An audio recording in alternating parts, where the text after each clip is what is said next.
ઈડબ્લ્યુએસના મકાનોનો જે ડ્રો થયો, આ કોર્પોરેશનનું અનગઢ વહીવટના કારણે ગરીબ લોકો હેરાન થઈ રહ્યા છે. આવું એટલા માટે કહેવું પડે છે કે અહીંયા કલાલીમાં જે આવાસ ઈડબ્લ્યુએસના મકાનોનો હમણાં જે દીનદયાલ ઉપાધ્યાય ખાતે જે ડ્રો થયો, એમાં કલાલીના 1900 મકાન છે. તમે જુઓ કે 3 વર્ષ પહેલાં એટલે કે 2022માં આ લોકોએ 20,000 રૂપિયા ભર્યા હતા.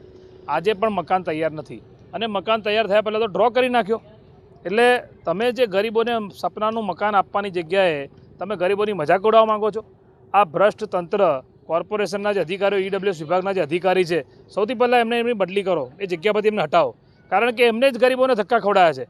જે પશ્ચિમ વિસ્તારમાં રહે છે એનો ડ્રો પૂર્વ વિસ્તારમાં કર્યો. કેમ? તો કે ભાઈ 4 નેતાઓ એમના જે મેયરથી માંડીને જે આગેવાનો હતા એમના ફોટો સેશન થઈ જાય એટલે તમે 500 થી 700 લોકોને તમે તઈ બોલાયા. ખરેખર તો એ 4 નેતાઓ જ્યારે ડ્રો હતો ત્યારે બધા આવ્યા નહીં અને ડ્રો કેન્સલ કરવો પડ્યો. એટલે ગરીબોને હેરાનગતિ કરી રહ્યા છે, ગરીબોની મજાક ઉડાવી રહ્યા છે.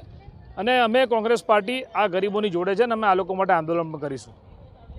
ડ્રોમાં તો નંબર લાગ્યો, રાવપુરા પૈસા પેમેન્ટ ભરવા બી ગયો મેં. તો કે પહેલાં તમે મકાન જોઈ આવો, તૈયાર થયું છે કે નહીં, પછી પૈસા ભરો. જે ડ્રોનું હતું ત્યારે તમે કેટલા પૈસા ભર્યા હતા પહેલાં 20,200 ભર્યા. એ 4/11/22. હા, 4/11/22. 3 વર્ષ. 3 વર્ષ પછી ડ્રો થયો તો મકાન મળ્યું ખરું, પણ હજુ તો તૈયાર છે નહીં.